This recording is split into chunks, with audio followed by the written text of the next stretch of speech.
عليكم ورحمة الله وبركاته. إن الحمد لله نحمده ونستعينه ونستغفره ونعوذ بالله من شرور أنفسنا ومن سيئات أعمالنا. من يهده الله فلا مضل له ومن يضلل فلا هادي له. أشهد أن لا إله إلا الله وحده لا شريك له وأشهد أن محمدا عبده ورسوله. Allah. Terakhir tentang kakek keempat, ya, kakek kita berarti kakek pertama. Di atasnya kakek berarti kakek kedua, ya. Kemudian kakek ketiga, kemudian kakek keempat. Kita awali dari kakek pertama. Berarti seluruh kerabat kakek ini punya hak terhadap kita. Saudara-saudara kakek, anak-anak kakek. Ini setelah orang tua tentunya. Kalau orang tua tidak usah kita bahas. Kalau orang tua, ayah ibu, ya tentu kita faham. Ya, di situ ada paman, ada bibi, ada saudara, ada keponakan, ada sepupu, ya kan? Nah, kakek biasanya yang kurang ada istilah di bahasa kita.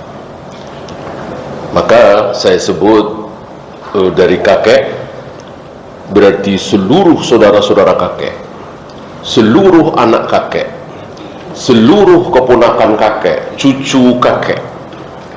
Itu semua punya hak terhadap kakek kedua. Mungkin istilah kita datuk atau buyut, ya. Seluruh saudara-saudara buyut, seluruh anak-anak buyut, seluruh cucu-cucu buyut, keponakan buyut, dan seterusnya. Itu semua punya hak terhadap kita. Tinggal dua lagi, yang ketiga. Apa namanya? Susah ya kita, ya. Nggak ada namanya. Miskinnya bahasa Indonesia. Ya. Kita sebut saja fulan, ya kan? Berarti seluruh saudara fulan, seluruh anak cucu fulan, keponakan fulan, sepupu fulan, dan seterusnya punya hak terhadap kita. Ini yang terakhir, yang keempat, ya. Yang ketiga aja kita nggak tahu istilahnya, apalagi yang keempat, ya. Terhadap beliau yang terakhir ini sama. Seluruh saudara-saudara beliau, anak-anak beliau, cucu-cucu beliau, keponakan beliau, sepupu beliau sama, punya hak terhadap kita. Nah, yang kelima sudah tidak punya hak lagi. Ya, itu yang dimaksud oleh beliau, yajtami'una bisya'si fil jaddir rabi', yaitu siapapun yang berkumpul di kakek yang keempat. Ini tafsiran dari wabidil kurba, ya, kerabat dekat.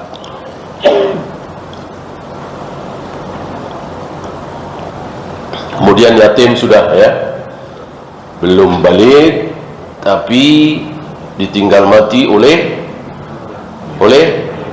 ayah, bukan ibu. Untuk ibu, ditinggal mati ibu, tidak ada istilah dan tidak ada hukum khusus. Yang ada istilah dan yang ada hukum khusus yang ditinggal mati ayah. Walaupun bagi si anak barangkali lebih memilih ibu. Rata-rata anak mungkin begitu, ya. Umur 2 tahun, umur 3 tahun, umur 5 tahun, umur 7 tahun, lebih sedih ditinggal ibu daripada ayah. Tinggal ayah barangkali sudah sering. Hampir tiap hari ditinggal ayah kerja, kemudian sebulan sekali ayah keluar kota dan seterusnya. sudah biasa. Adapun ibu hampir 24 jam bersama dia, ya kan? Maka tentu lebih berat ditinggalkan ibu itu bagi dia yang akalnya masih dangkal. Tentu Allah Maha tahu. Kenapa ditinggal ibu tidak disebut yatim, ditinggal ayah disebut yatim, dan kita semua disuruh menyantuni anak yatim yang ditinggal mati ayah, bukan ibu. Allah lebih tahu daripada kita semua, daripada anak kecil tadi, ya. Kemudian miskin, humul ladina adamul mal fa askanahumul faqru, tidak punya harta. Banyak ta'rif tentang fakir dan miskin. Yang paling mudah barangkali ta'rif dari Al-Imam Syafi'i, punya penghasilan tapi tidak mencukupi untuk kebutuhan sehari-hari, punya harta tapi tidak mencukupi untuk kebutuhan sehari-hari, itulah miskin. Adapun fakir, tidak punya penghasilan sama sekali, tidak punya pemasukan sama sekali, tidak punya harta sama sekali. Kemudian Ibnu Sabil, wal musafirul ladzi inqata'at bihi nafaqatu, musafir yang kehabisan bekal, tidak ada biaya untuk kembali ke negerinya, kembali ke kampungnya. Orang seperti ini punya hak terhadap harta kita, ya.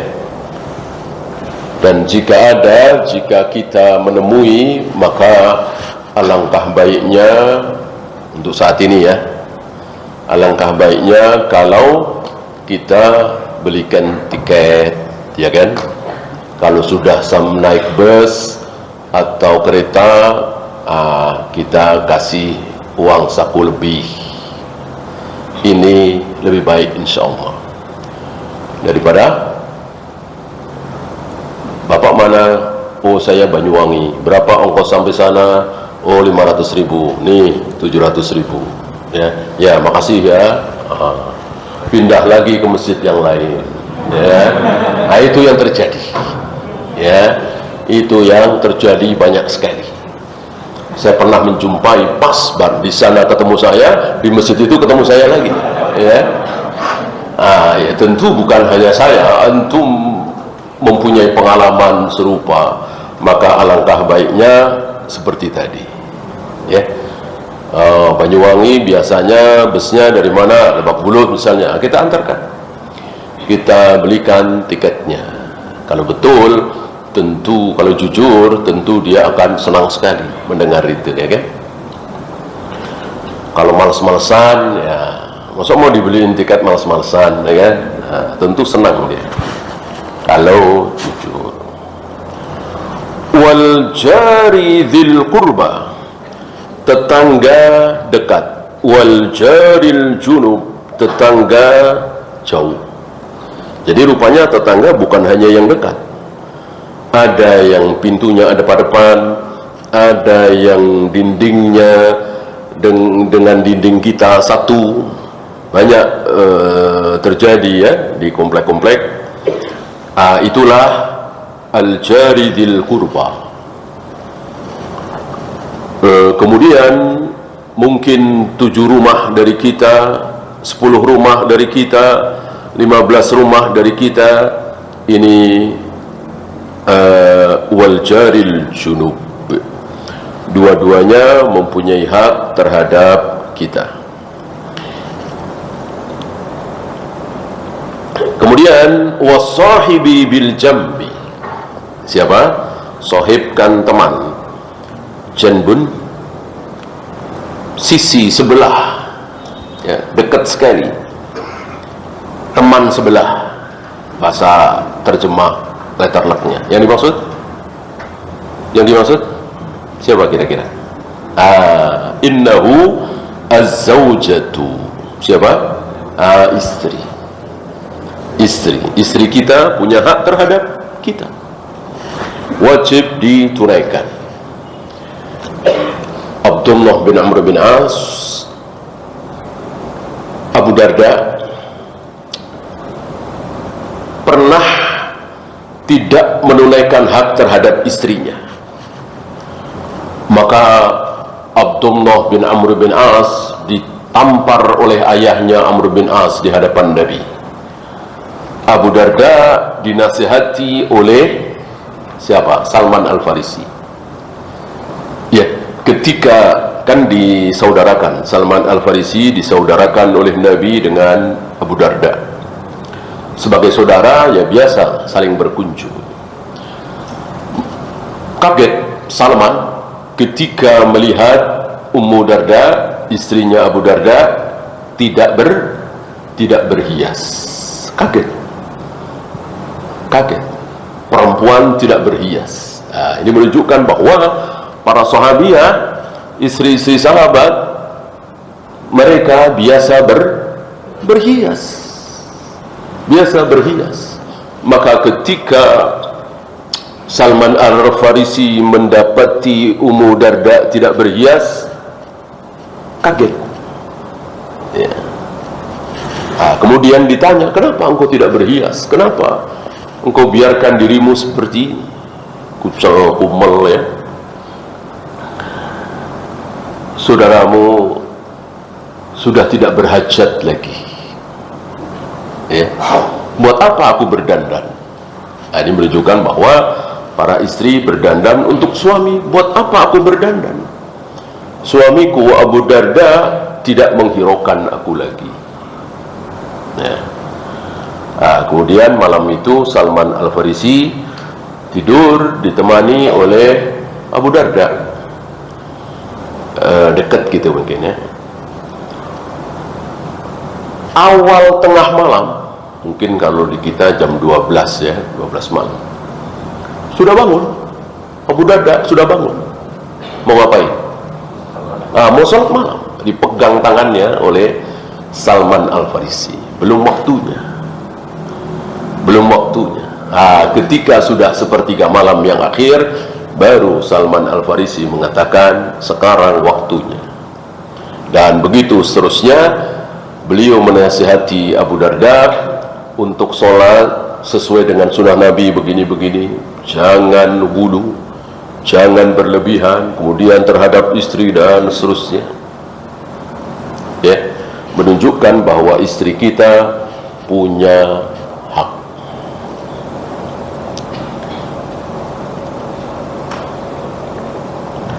Insyaallah antum masih ingat 1 dinar yang kita berikan kepada fakir, miskin, yatim, dengan 1 dinar kita berikan kepada istri, besar mana pahalanya? Istri. Karena ini tidak wajib, yang ini wajib. Yang ini tidak wajib, yang ini wajib. Tentu yang wajib lebih besar. Ya. Kemudian yang terakhir, au ma malakat aymanukum. Au ma malakat aymanukum. Apa yang dikuasai oleh tangan kanan kalian. Yang dimaksud budak. Ya. Ini sekaligus memberikan penjelasan pengertian kepada kita bahwa Islam tidak pernah mengharamkan perbudakan. Islam tidak pernah mengharamkan perbudakan. Memerintahkan untuk memerdekakan budak, iya. Banyak pelanggaran yang harus ditebus dengan cara memerdekakan budak. Di antaranya jima di siang hari di bulan Ramadan, walaupun dengan istrinya, ya kan? Adapun mengharamkan perbudakan mulai hari ini, perbudakan di muka bumi hapus setelah turun ayat ini, nggak ada. Ini justru ayat ini menunjukkan bahwa perbudakan itu ada. Sampai kapan? Sampai hari kiamat. Bahwa sekarang sedang tidak ada, ya sedang tidak ada. Bukannya tidak boleh ada lagi, dan kelak akan ada. Kalau perbudakan itu tidak ada sampai hari kiamat, batal sabda Nabi alaihi salatu wassalam, hatta yalidal amatu rabbataha. Nanti akan banyak budak-budak perempuan melahirkan tuannya. Nanti bukan sekarang belum ada. Yakin kita, tidak ragu sedikit pun, bahwa zaman perbudakan itu akan kembali muncul. Siapa yang menjadi budak? Siapa yang menjadi budak? Orang-orang kafir, non-muslim. Siapa yang menjadi tuan? Kaum muslimin. Itu akan terjadi.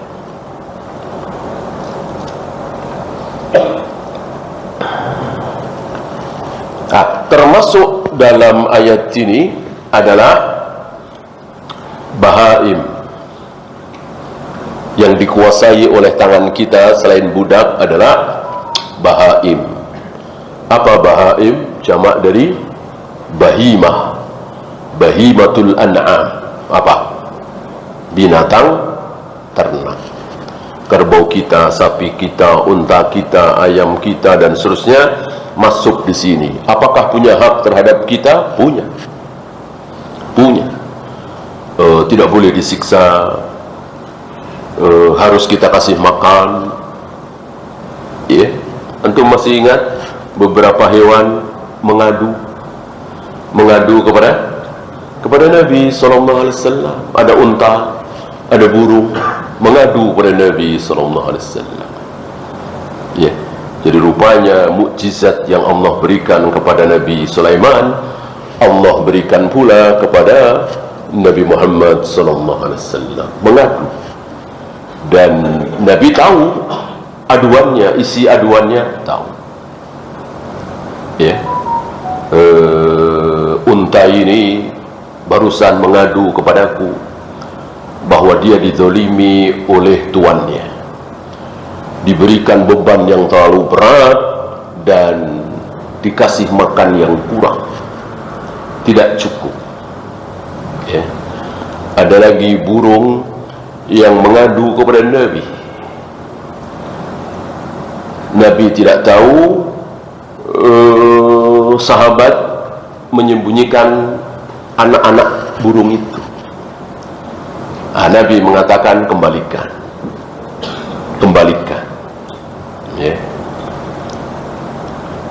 Bahkan yang tidak bernyawa bisa menangis karena Nabi SAW. Masih ingat apa? Pohon kurma, batang kurma.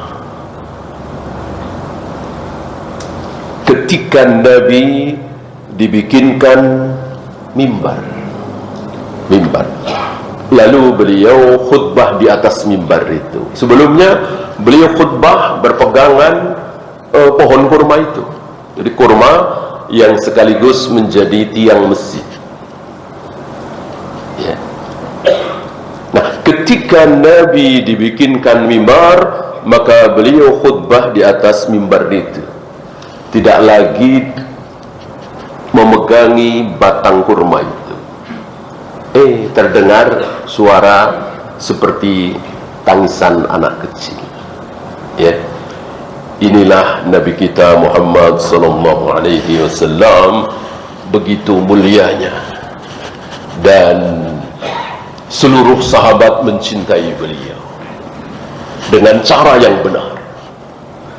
Seluruh para sahabat mencintai beliau, bahkan rela mati demi beliau, dan cintanya dengan cara yang benar. Dan tidak ada yang lebih benar dari cara sahabat. Mengikuti sunnah-sunnah beliau. Wudu, salat, baca salawat, baca Al-Quran, mengikuti cara Nabi SAW. Tidak ada satupun sahabat yang mencintai Nabi dengan cara merayakan hari kelahiran Nabi, maulid Nabi. Tidak ada satupun. Apakah saudara-saudara kita yang merayakan maulid dengan dalih cinta kepada Nabi menuduh para sahabat kurang cinta kepada Nabi karena tidak merayakan maulid, ya, tentu tuduhan yang sangat kecil. Jangan, para sahabat jangan diajari cara mencintai Nabi SAW. Mereka yang paling bisa, paling benar. Apa yang mereka contohkan dalam mencintai Nabi SAW itu yang paling benar.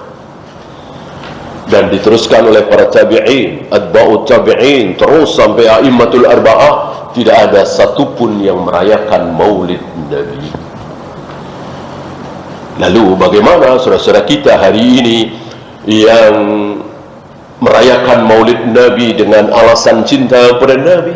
Mengikuti siapa? Ternyata mengikuti orang-orang Syiah Rafidah, Bani Fatimiyah, Bani Maimun Al-Qaddah di Mesir. Dialah yang pertama kali merayakan maulid. Dan bukan maulid Nabi awalnya. Maulid Hasan, Maulid Husain, Maulid Ali. Nah, untuk meraih simpati kaum muslimin, maka sekalian mereka merayakan Maulid Nabi SAW. Ya, jadi yang mengawali sunnah sayyi'ah ini atau bid'ah ini adalah orang Rafidah.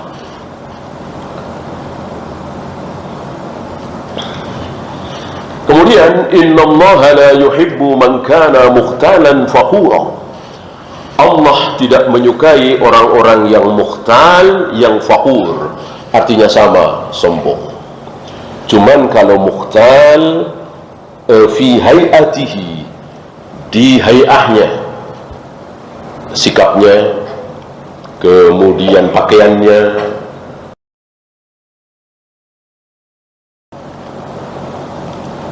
maka Nabi melarang bergaya sombong. Ya. Masih ingat Abu Dujana, ya, ketika dalam perang biasa, sebelum perang tawuran dua pasukan biasanya duel dulu, 1 lawan 1, 2 lawan 2. Nah, Abu Dujana menghampiri lawan duelnya itu dengan berjalan sombong. Ya, biasalah untuk menurunkan mental lawannya, berjalan berlagak sombong. Apa kata Nabi? Allah tidak menyukai cara jalan seperti ini, kecuali sekarang ini, kecuali saat ini, saat jihad. Nah, tahulah kita ada beberapa hal yang haram berubah jadi halal ketika jihad. Ini salah satunya. Menipu, mengecoh, kan haram. Ketika jihad jadi halal. Menipu musuh, mengecoh musuh, kan halal. Memakai pakaian sutra, memakai pakaian sutra haram bagi laki-laki. Ketika jihad halal, boleh. Menunjukkan tentang keutamaan jihad. Itu mukhtal. Ada mukhtal, ada fakhur, dua-duanya sombong. Kalau mukhtal itu hayahnya, lagaknya, penampilannya, termasuk pakaiannya, tidak boleh. Ketika antum memakai pakaian dan niatnya untuk sombong, ya, pasti nggak ada yang punya nih pakaian seperti ini, ya, mereknya dikeluarin, ya, haram, nggak boleh,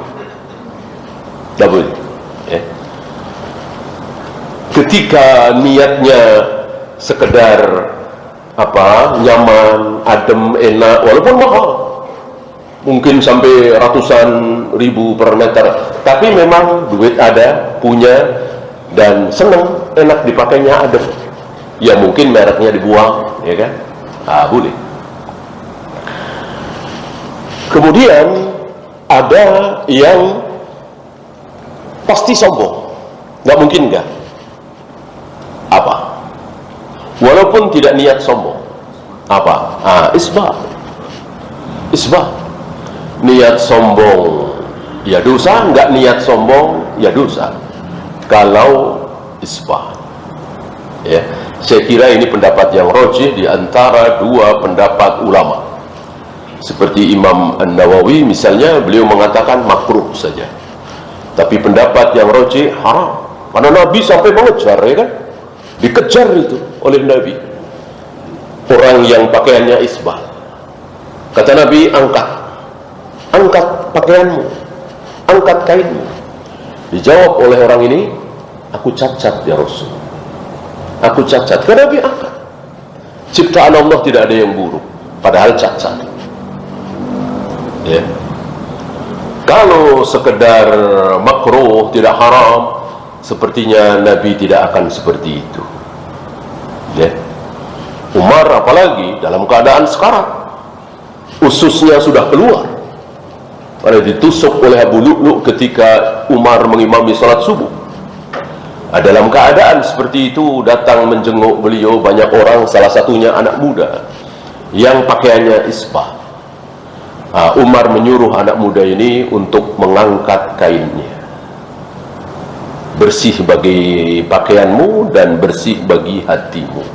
Dalam keadaan sekarang dibela-belain mengatakan seperti itu.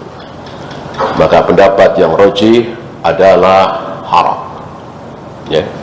Apalagi ditambah sabda Nabi alaihi salatu wassalam, ma aswala minal ka'bayn minal izar fa finnar. Pakaian yang di bawah mata kaki di neraka. Maksudnya orang yang memakai pakaian itu. Ya. Dari sini keluar hukum bahwa surga neraka, untuk masuk surga atau masuk neraka seseorang melakukan sesuatu tidak minta izin dengan akal. Kalau pakai akal ya nggak masuk akal, nggak merugikan siapa-siapa. Pakaian isbah, apa salahnya menurut akal, ya kan? Itulah agama, tidak semuanya minta izin kepada akal. Kalau seluruh ajaran Islam ini masuk akal, ya nggak jadi agama, jadilah ilmu pengetahuan. Justru dikatakan keyakinan, itu di dalamnya banyak hal-hal yang tidak masuk akal, dan itu di semua keyakinan, di semua agama, dari Buddha, Hindu, Konghucu, semua pasti ada ritual hal-hal yang tidak masuk di nalar, di akal. Termasuk Islam. Nggak peduli, nggak masuk akal, yang penting ini sabda Nabi, ini firman Allah. Ya. Masih ingat siapa makhluk pertama yang menolak dalil dengan akal? Siapa? Iblis. Yang pertama kali menolak ayat, menolak dalil, menolak wahyu dengan akal adalah iblis. Jangan sampai kita mengikuti jejak langkah iblis, memakai akal untuk menolak dalil.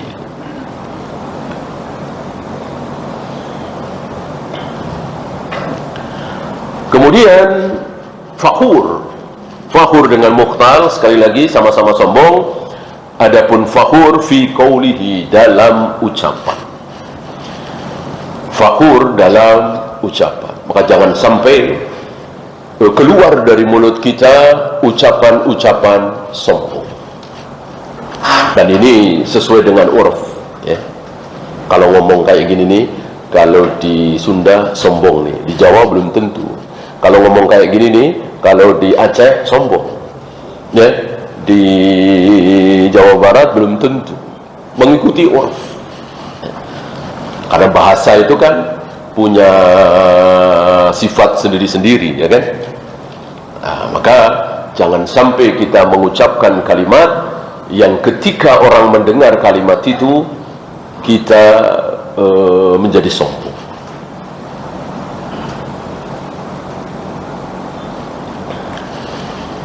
Dan kesombongan yang tertinggi adalah ucapan yang apa? Bataral haq wa qamtun nas. Ucapan yang menolak dalil. Ini sombong sesombong-sombong. Ada dalil ditolak dengan alasan nggak masuk akal. Nah, ini sombong. Ya. Maka iblis tadi setelah tidak mau mengamalkan ayat tadi, tunduk sujud kepada Adam karena sombong, karena pakai akalnya. Khalaqtani min nar wa khalaqtahu min tin. Engkau ciptakan aku dari api, sedangkan Adam engkau ciptakan dari tanah. Api lebih mulia dari tanah. Nah, ini kan ro'yunya iblis, akalnya iblis. Nah, setelah iblis tidak mau sujud kepada Adam dengan dalih pakai akal tadi, Allah katakan sombong, wastakbar, aba wastakbar. Dia tidak mau, dia enggan sujud kepada Adam, dan dia sombong.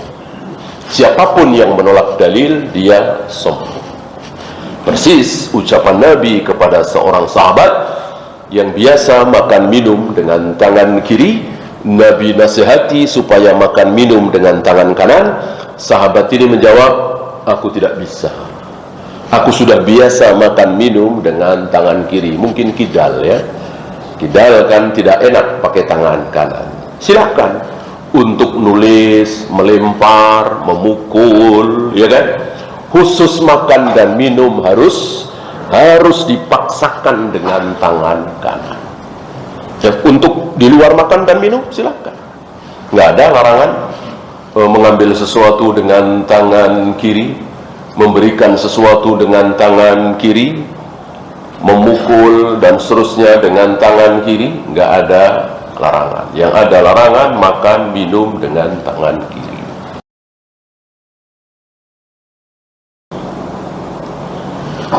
Ya, kita lanjutkan ayat berikutnya. Yang kelima dulu, ya. Qul ta'alau atlu ma harrama rabbukum alaikum. Allah perintahkan kepada Nabi sallallahu alaihi wasallam dengan ucapan kul, bukan kulu. Kul berarti khitabnya satu orang, yaitu Muhammad Rasulullah sallallahu alaihi wasallam. Muhammad, katakan. Banyak sekali ayat seperti ini. Muhammad, katakan kepada orang-orang, ta'alau atlu ma harrama rabbukum.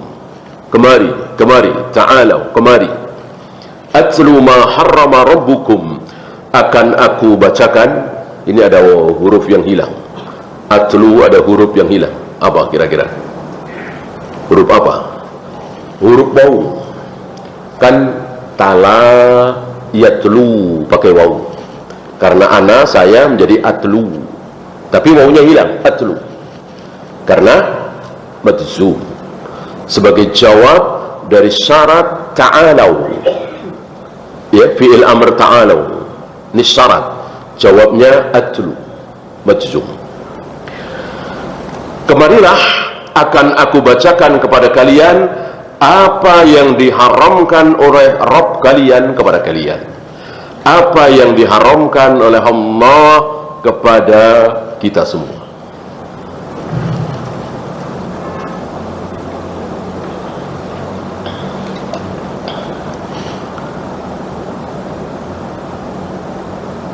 Apa?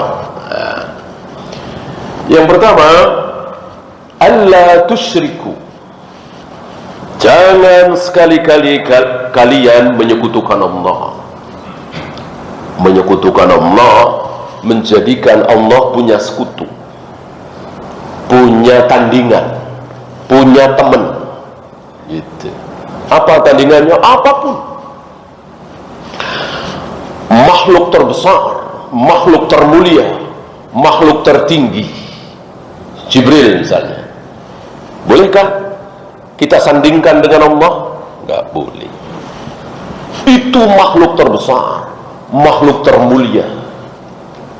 Atau Rasulullah Muhammad SAW, manusia termulia di muka bumi ini, manusia yang dosanya belum dilakukan tapi sudah diampuni. Kayak apa itu? Belum minum khamr sudah diampuni, belum berzina, belum berjudi sudah diampuni. Kalau beliau mau nekat, ya, Kalau beliau mau nekat berzina, minum khamr, maka belum berzina sudah diampuni. Ya. Bukan kemudian halal bagi beliau, tetap dosa, tapi sudah dijamin ampun. Kayak apa mulianya? Dengan demikian beliau tidak mentang-mentang. Ya. Coba kalau kita yang digituin, ya, barangkali sudah habis. Ya. Wah, dicobain semua, orang sudah dijamin ampun. Nabi tidak, justru semakin takut beliau, semakin bersyukur beliau. Ya, nah, semulia beliau, ya, kita sandingkan, kita tandingkan, kita sejajarkan dengan Allah. Ya, sekarang bukan beliau lagi, bukan Jibril lagi, tapi keris, jimat, kuburan, ya, si A, si B, si C, disandingkan dengan Allah. Kayak apa murkanya Allah? Nabi saja, Jibril saja tidak boleh. Ya, jadi Nabi Jibril tidak mempunyai kedudukan sedikit pun di sisi Allah yang mirip-mirip dengan Allah, tidak mempunyai sifat ketuhanan sedikit pun. Sedikit pun. Bahkan datang kepada Nabi saja nggak bisa. Nggak bisa. Ya. Ketika Nabi mengatakan, wahai Jibril, kenapa engkau tidak sering-sering datang kemari? Kita tahu sesama makhluk yang saleh ingin saling melihat, saling berkunjung, saling dikunjungi. Maka beliau memohon kepada Jibril, kenapa engkau tidak sering-sering datang kemari? Apa jawab Jibril? Aku cuma disuruh. Jadi nggak berhak, nggak boleh Jibril istihad sendiri datang kepada Nabi alaihi salatu wassalam, tidak, menunggu perintah dari Allah. Itu sekali berjibril, tidak bisa ngarang sendiri. Ya.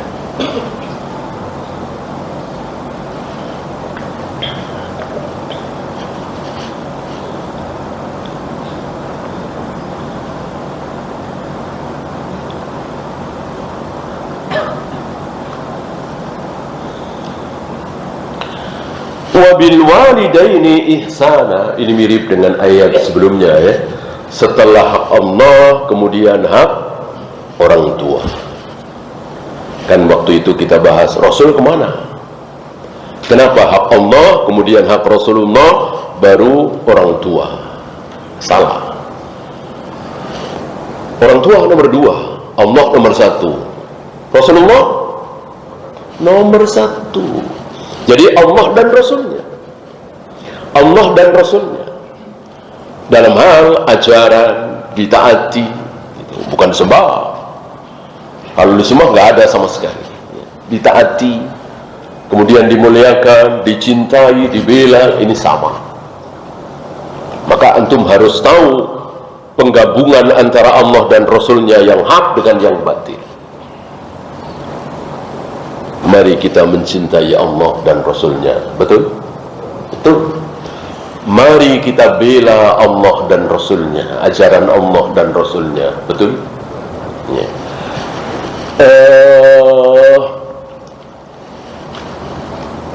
Demi Allah, demi Rasulullah. Betul? Ini salah. Ini salah. Tidak boleh bersumpah dengan nama selain Allah. Mari kita bertakwa kepada Allah dan Rasulnya. Betul? Salah. Bertakwa hanya kepada Allah, bukan kepada Rasulullah. Kenapa? Karena Nabi ketika berbicara tentang takwa, beliau menunjuk ke dada. At-taqwa hahuna, at-taqwa hahuna, at-taqwa hahuna. Takwa itu di sini. Jadi yang paling tahu ketakwaan seseorang hanya Allah. Rasul nggak tahu. Rasul nggak tahu. Ya, kalau sholat, baca Al-Quran, sedekah, Rasul tahu, kelihatan. Kalau takwa tidak kelihatan. Maka ada orang yang sholat, ada orang yang berpuasa, baca Al-Quran, tapi tidak bertakwa. Mungkinkah? Mungkin. Yaitu orang yang sholat, baca Al-Quran, puasa, tapi tidak ikhlas.